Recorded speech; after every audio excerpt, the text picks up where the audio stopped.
Selamat pagi Bapak Ibu serta saudara-saudariku. Apa kabarnya Bapak Ibu, Amang Inang, remaja Naposo Bulung? Di akhir minggu ini, seranya kita mempersiapkan diri kita untuk melanjutkan aktivitas kita dan mempersiapkan diri dalam kebaktian ibadah minggu besok. Kita akan mendengarkan firman Tuhan terlebih dahulu. Mari Bapak Ibu, mari kita siapkan hati dan pikiran kita untuk mendengarkan firman Tuhan renungan harian pada hari ini. Kita berdoa. Kasih karunia Tuhan kita Yesus Kristus, kasih dari Allah Bapa dan persekutuan Roh Kudus, itulah kiranya menyertai kamu. Amin. Bapak Ibu serta saudara-saudariku yang terkasih dalam nama Tuhan kita Yesus Kristus. Firman Tuhan yang ditetapkan untuk bacaan kita pada hari ini, yaitu yang tertulis dalam Injil Markus pasal 10 ayat 26 sampai 27. Mereka makin gempar dan berkata seorang kepada yang lain, "Jika demikian, siapakah yang dapat diselamatkan?" Yesus memandang mereka dan berkata, "Bagi manusia hal itu tidak mungkin, tetapi bukan demikian bagi Allah. Sebab segala sesuatu adalah mungkin bagi Allah." Demikian pembacaan firman Tuhan. Bapak Ibu serta saudara-saudariku yang terkasih dalam nama Tuhan kita Yesus Kristus. Jikalau kita membaca firman Tuhan ini atau sebelum ayat 26 sampai 27 ini, kita akan menemukan percakapan Yesus dengan muridnya, di mana Yesus menjelaskan alangkah sangat sukarnya orang kaya masuk kerajaan surga. Dikatakan di sana bahwasanya dalam tradisi yang menghidupi tradisi Yahudi saat itu adalah mereka menganggap orang kaya itu adalah orang yang terus diberkati dan diperkenankan oleh Tuhan. Lalu Bapak Ibu, saudara-saudariku, ketika Tuhan mengatakan itu, ketika Yesus mengatakan itu mengguncangkan hati pendengarnya. Lalu dikatakan di ayat 26 itu, mereka makin gempar dan berkata seorang kepada yang lain, "Jika demikian, siapa yang dapat diselamatkan? Jika bukan orang kaya yang masuk surga, siapa yang akan diselamatkan?" Mengapa mereka mempertanyakan seperti itu, Bapak Ibu? Nah, disinilah Yesus sangat-sangat radikal sekali soal tradisi Yahudi. Yesus menjungkir balikkan tradisi Yahudi. Apakah tradisi Yahudi pada saat itu, Inang? Tradisi orang Yahudi pada saat itu adalah mereka memiliki keyakinan kekayaan adalah tanda yang baik. Jadi semakin kaya seseorang berarti hidupnya semakin layak terhadap surga. Hidupnya semakin layak untuk diselamatkan. Jikalau seseorang kaya, berarti mereka memiliki prinsip Allah menghargai dan memberkati orang kaya itu. Kemakmuran bagi mereka adalah tanda kebaikan seseorang. Lalu dikatakan di sana bahwasanya tradisi orang Yahudi adalah hanya orang kaya lah yang bisa dikatakan tidak pernah melakukan kesalahan karena mereka yang terberkati. Jadi prinsip inilah yang dijungkir balikkan Yesus, yang mengatakan alangkah sangat sulitnya seorang kaya masuk dalam kerajaan surga. Lalu kegeraman atau bahkan kegemparan hati mereka dijawab oleh Yesus dengan berkata, "Bagi manusia hal itu tidak mungkin, tetapi bukan demikian bagi Allah." Lalu siapa yang berkenan diselamatkan? Siapa yang berkenan atau diperkenankan untuk masuk dalam kerajaan surga? Lalu Yesus berkata, "Sebab segala sesuatu adalah mungkin bagi Allah." Jadi prinsip untuk dapat hidup dalam kerajaan surga bukan seberapa banyak harta yang kita miliki, harta duniawi, Bapak Ibu. Jadi Tuhan mengatakan kepada kita, bahkan Yesus sangat membawa prinsip-prinsip yang mendasar kepada kita. Dia tidak memandang kita, tidak memandang rupa kita, dia tidak memandang apa yang kita miliki, sebab apa adanya kita ini adalah pemberian Allah. Tetapi Allah atau Yesus Kristus sangat memandang apa yang kita miliki ini, apakah itu menjadi kemuliaan bagi Tuhan atau tidak.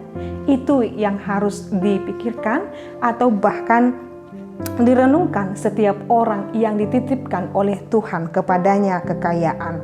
Kekayaan yang membuat hati akan dunia ini, akan yang bersumber daripada dunia ini, akan membuat dia sangat terbebani. Tetapi jikalau kekayaannya didasarkan oleh karena perbuatan dunia ini, akan sangat dibenci oleh Yesus. Dia mencari kekayaan, tetapi dia tidak menghidupi apa yang disampaikan oleh Allah. Itu hal yang sangat benci oleh Yesus. Maka Yesus mengatakan, keselamatan adalah anugerah Allah, bukan pencapaian manusia. Jadi seseorang yang ingin atau hendak diselamatkan bukan berlomba-lomba mengumpulkan kekayaan, bukan. Keselamatan itu adalah anugerah Allah.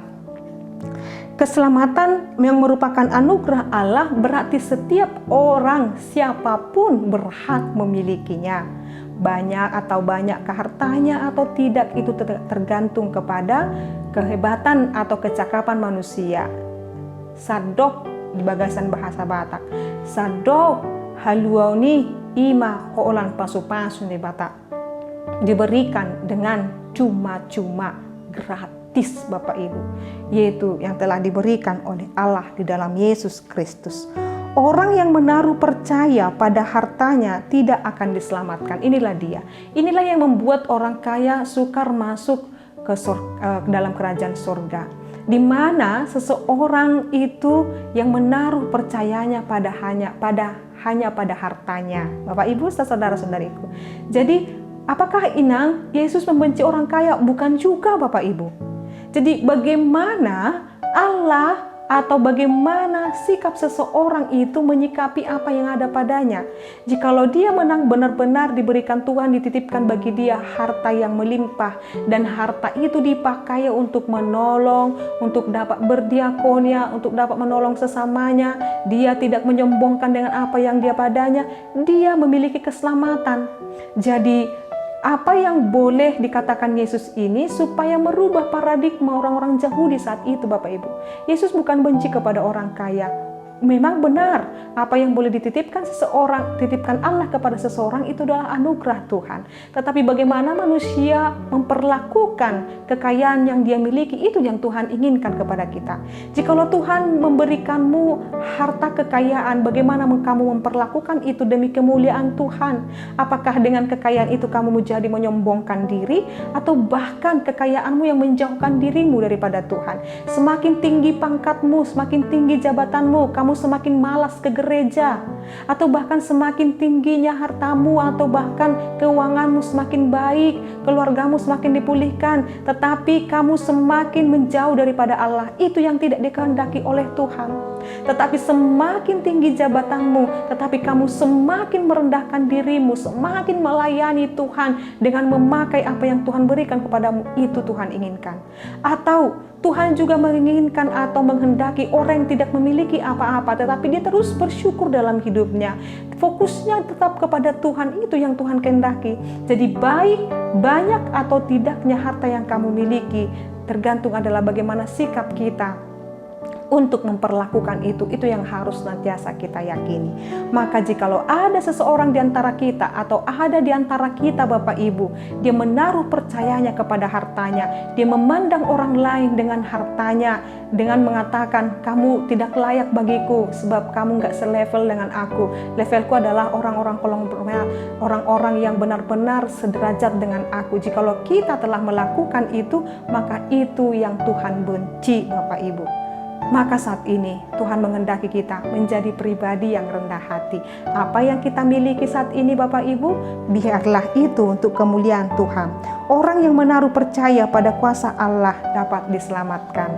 Jadi setiap orang, siapapun itu yang selalu menaruh percayanya kepada Allah, dia yang diselamatkan. Saat ini Bapak Ibu, Tuhan menginginkan kita menaruh percaya hanya kepada Dia.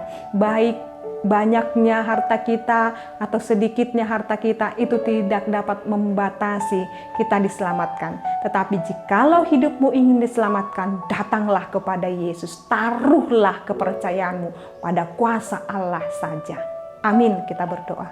Kami bersyukur ya Allah Bapa kami, Engkau mengingatkan kami untuk hidup dalam kerendahan hati, untuk Ingatkan kami Tuhan, supaya tetap hidup sesuai dengan kehendak Tuhan. Apa yang boleh Tuhan titipkan kepada kami, jauhkan kami Tuhan dari kesombongan, jauhkan kami Tuhan dari keangkuhan. Tetapi semakin Tuhan berkati kami, semakin rendah hati kami Tuhan. Semakin kami mau tergerak membantu sesama kami, semakin kami rendahkan Tuhan diri kami. Kata-kata kami, setiap perkataan kami pun akan kami jaga Tuhan, supaya tidak menyinggung perasaan sama kami. Tetapi Engkau Tuhan yang memulihkan keadaan kami. Ya Allah Bapa kami, terima kasih buat berkat-Mu yang sungguh melimpah dalam kehidupan kami. Engkau berkati Tuhan, Engkau cukupkan kebutuhan jemaat-Mu. Engkau berkati mereka Tuhan dengan berkat yang melimpah. Hanya padamu Tuhan kami berserah, sebab kami yakin dan percaya Engkau merancangkan yang terbaik dalam hidup kami. Dalam nama Yesus Kristus dan pimpinan Roh Kudus kami telah berdoa dan mengucap syukur. Anugerah daripada Tuhan kita Yesus Kristus, kasih dari Allah Bapa dan persekutuan Roh Kudus, itulah kiranya menyertai dan memberkatimu sekarang sampai selama-lamanya. Amin. Selamat pagi Bapak Ibu serta saudara-saudariku, Tuhan Yesus memberkati. Shalom.